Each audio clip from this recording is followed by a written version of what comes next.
Assalamualaikum warahmatullahi wabarakatuh. Terima kasih kepada semuanya, terutama kepada para juri LKTI Nasional 2020 yang sudah menyempatkan waktunya untuk menonton video ini. Perkenalkan, nama saya Mariana Hasibatul Afana, mahasiswi jurusan Biologi dari Universitas Islam Maulana Malik Ibrahim Malang. Di sini, saya akan menjelaskan tentang LKTI dengan subtema Ekonomi Kreatif yang berjudul Program Markupan, Mari Kita Urus Pantai sebagai solusi pemberantasan sampah dan terciptanya wisata edukasi bahari pionir untuk mendongkrak ekonomi di Kecamatan Besuki, Kabupaten Situbondo. Perlu diketahui bahwasanya daerah pesisir Besuki merupakan daerah yang berada di Kabupaten Situbondo, yaitu memiliki berbagai macam keragaman, salah satunya keindahan alam yang berupa lautan, dan ini ditemukan di daerah pesisir Besuki salah satunya. Akan tetapi, citra keindahan dari pesisir pantai Besuki ini tertutupi karena banyaknya sampah yang berserakan. Selain permasalahan sampah tadi, juga terdapat permasalahan di sektor ekonomi yang merupakan dampak dari COVID-19 terhadap pariwisata dan ekonomi. Munculnya pandemi pada tanggal 2 Maret 2020 menjadi faktor utama yang melatar belakangi menurunnya berbagai ekonomi, khususnya di sektor pariwisata. Yang pertama adalah banyaknya usaha yang tutup, dikarenakan banyaknya karyawan yang tidak mendapatkan gaji dan para pengusaha juga kesulitan untuk mendapatkan pemasukan pendapatan di masa pandemi ini. Yang kedua, yaitu banyaknya pekerja yang di PHK. Hal ini berkesinambungan dengan usaha yang ditutup pada faktor utama tadi. Yang ketiga adalah pendapatan daerah yang turun drastis, salah satunya pada sektor pariwisata dan sektor perdagangan, dan ini sangat mempengaruhi sistem pendapatan di daerah ataupun sistem pendapatan yang dimiliki oleh masing-masing orang. Selanjutnya adalah kunjungan yang menurun, yaitu kunjungan pariwisata baik dari lokal ataupun dari internasional sendiri. Oleh karena itu, banyaknya pengunjung ini sangat berpengaruh terhadap pendapatan di sektor pariwisata ataupun sektor perdagangan. Beberapa hal tadi merupakan dampak dari COVID-19 yang berpengaruh terhadap sektor pariwisata, sektor ekonomi, dan juga sektor perdagangan. Selanjutnya adalah potensi dari pesisir Pantai Besuki dan mengapa kita memilih Pantai Besuki sebagai objek dari kajian ini. Yang pertama, karena ciri khas kekayaan lokal, yaitu berupa ciri khas dari budayanya, dari makanannya, dan juga dari masyarakatnya. Yang kedua, yaitu faktor strategis atau mudah diakses oleh para pengunjung. Yang ketiga, yaitu pesona keindahan. Salah satunya adalah gunung-gunung yang mengitari laut di sekitar. Yang keempat adalah kualitas lingkungan yang berkompeten untuk kita tingkatkan. Tujuan dari karya tulis ini yang pertama adalah untuk mengetahui dampak sampah dari berbagai aspek.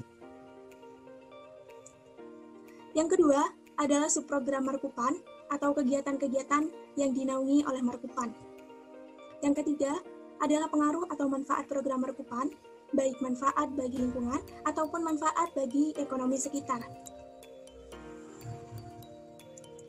Dampak sampah. Yang pertama, dampak bagi biota laut dan hewan sekitar, seperti yang dikutip dalam artikel oleh Dr. Levina pada tahun 2019 menyatakan bahwasanya sampah plastik telah membunuh sekitar 1 juta burung laut, 100.000 mamalia laut, serta ikan-ikan yang sudah tak terhitung jumlahnya di setiap tahunnya. Oleh karena itu, sampah plastik ini dapat mengancam kehidupan bagi biota laut sekitar ataupun hewan-hewan yang ada di sekitarnya.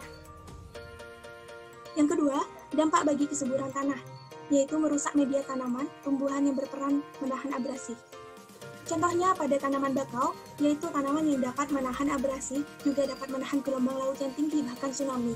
Jika saja media tanah ini menurun manfaatnya atau tidak optimal fungsinya, maka akan berpengaruh juga pada pertumbuhan dan perkembangan dari tumbuhan tanaman bakau. Yang ketiga, yaitu dampak bagi kesehatan. Jika sampah, khususnya sampah plastik yang dibakar, maka akan menimbulkan beberapa zat kimia, dan itu akan menimbulkan beberapa dampak seperti mata merah, sesak nafas, batuk, ataupun hidung perih, dan juga penyakit-penyakit lainnya yang bisa saja muncul. Berikutnya adalah subprogram Markupan. Yang pertama adalah Hempas Tuntas Sampah atau HTS.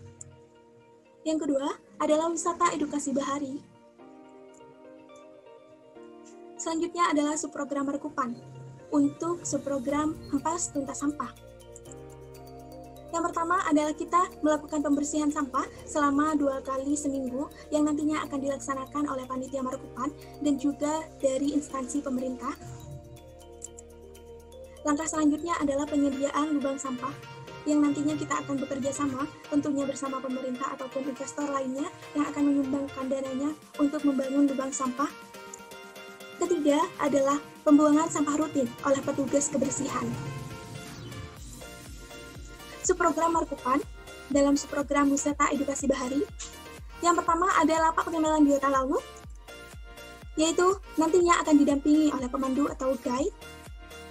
Nanti para pengunjung juga akan disajikan beberapa pengenalan mengenai biota laut seperti terumbu karang, rumput laut, ikan, bulu babi, ataupun lainnya yang sudah kita bedakan dan kita taruh di penangkaran juga sebagai pelestarian biota laut.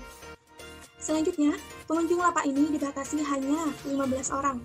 Karena jika hal ini dilaksanakan pada saat pandemi COVID, maka kita harus menggunakan protokol kesehatan yang tepat.